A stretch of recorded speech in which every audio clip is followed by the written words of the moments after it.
বিসমিল্লাহির রহমানির রহিম। আসসালামু আলাইকুম ওয়ারাহমাতুল্লাহ। রাত তখন গভীর, আকাশে চাঁদ আছে কিন্তু যেন আলো নেই। ঢাকনহাইন হাওয়া বইছে, আর গ্রামের ছোট মসজিদটা শুধু আজানহীন নীরব দাঁড়িয়ে আছে। এই গ্রামের এক কোণে থাকত একজন মানুষ, তার নাম ইব্রাহিম। সবাই তাকে ডাকত ভালো মানুষ ইব্রাহিম বলে, কারণ সে মিথ্যা বলতো না, কারোর উপর রাগ করত না, কারোর কষ্ট চাইতো না।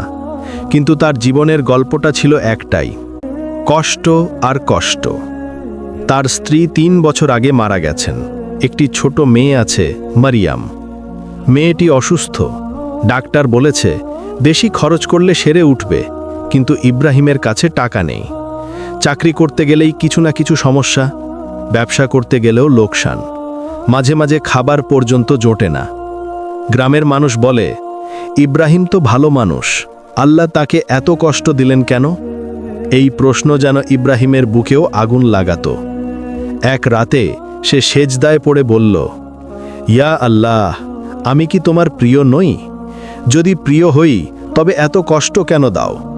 আর যদি প্রিয় না হই তবে আমাকে তুমি নিজের প্রিয় বানিয়ে নাও। তার চোখ ভিজে গেল। সে জানত না যে মানুষটি এভাবে রোজ আল্লাহকে ডাকে, আল্লাহ তাকে আসলে কত কাছে টেনে নেন। পরদিন হঠাৎ গ্রামে খরা দেখা দিল। কৃষকের ধান শুকিয়ে গেল, অনেকের ব্যবসা বন্ধ হয়ে গেল। কিন্তু ইব্রাহিমের জীবনে কষ্ট যেন দ্বিগুণ হয়ে এলো। মেয়ের জ্বর একদম থামছে না। তাকে ডাক্তার দেখাতে হবে, কিন্তু পকেটে টাকা নেই।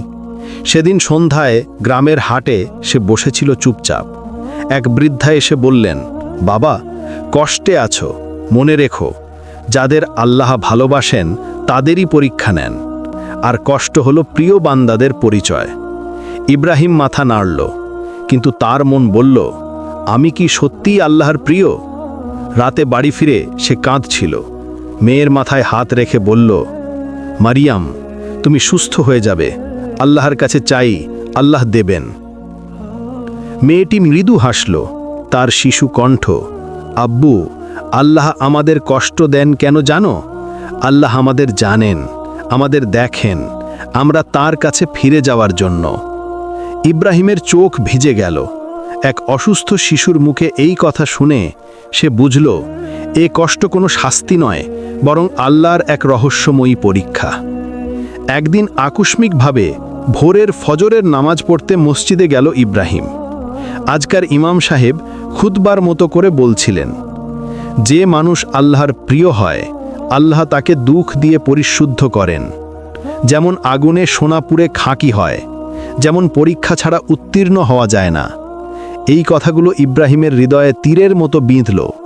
তার মনে হলো, আল্লাহ আমাকে সোনার মতো বানাতে চাইছেন। নামাজ শেষে এক বৃদ্ধ আলেম তাকে ডেকে বললেন, পুত্র, কষ্ট যখন আসে দুটো দরজা খোলে, ১ ধৈর্যের দরজা, ২ রহমতের দরজা। যারা ধৈর্য ধরে তারা রহমত পায়, আর যারা অভিযোগ করে তারা কষ্ট আরও বাড়ায়। এই কথার পর সে অনেকক্ষণ চুপ রইল।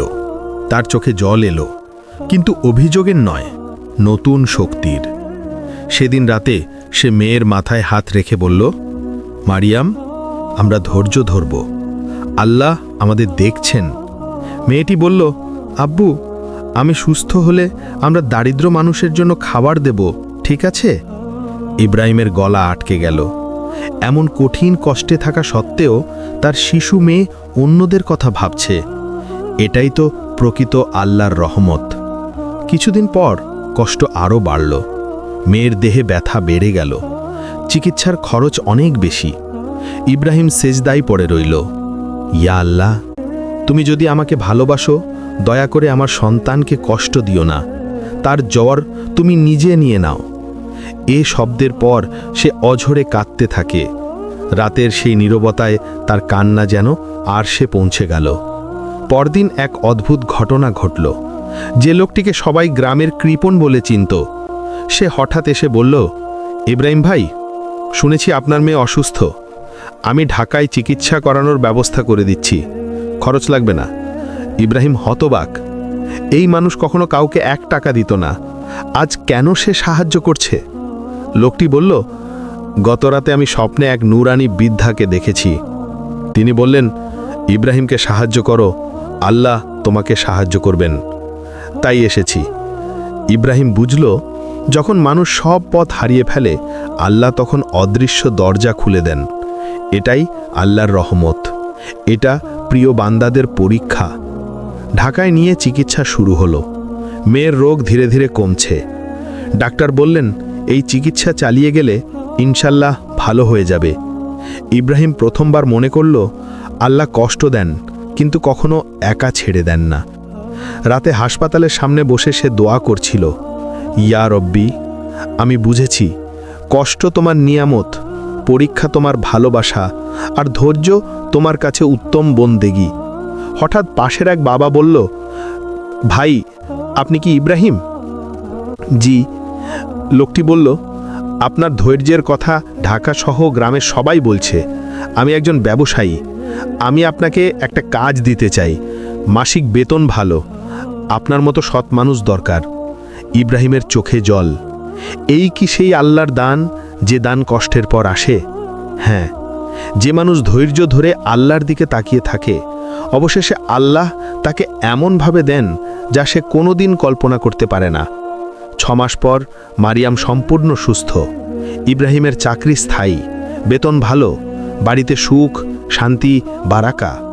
কিন্তু ইব্রাহিম আগের ইব্রাহিম নেই। তার মুখে বদলে গেছে কথার ধরন, তার চোখে বেড়েছে আল্লাহর প্রতি তাওয়াক্কুল, তার হৃদয়ে এসেছে শক্ত ঈমান। সে মেয়েকে নিয়ে প্রায়ই মসজিদে যায় আর তাকে শেখায়, মারিয়াম, কখনো কষ্টকে শাস্তি ভাববে না। আল্লাহ যার ভালো চান তাকেই পরীক্ষা দেন। ধৈর্য ধরলে আল্লাহ এমন পুরস্কার দেন যেটা কখনো মানুষ হিসাব করতে পারে না। গ্রামের মানুষ বলে, ইব্রাহিম এখন আর আগের মানুষ নেই। তার মুখে এমন নূর যেন কষ্ট তাকে পরিশুদ্ধ করে দিয়েছে। ইব্রাহিম হাসে, কারণ সে জানে কষ্ট তাকে ভেঙে দেয়নি, বরং গড়ে তুলেছে। আল্লাহ প্রিয় বান্দাদের পরীক্ষা করেন। কষ্ট আল্লাহর ভালোবাসার নিদর্শন। ধৈর্য ধরা মানে আল্লাহর উপর ভরসা রাখা। কষ্টের পর আল্লাহ রহমতের দরজা খুলে দেন। যে ধৈর্য ধরে সে পরিশুদ্ধ হয়। আল্লাহ কখনো তার বান্দাকে একা ছেড়ে দেন না।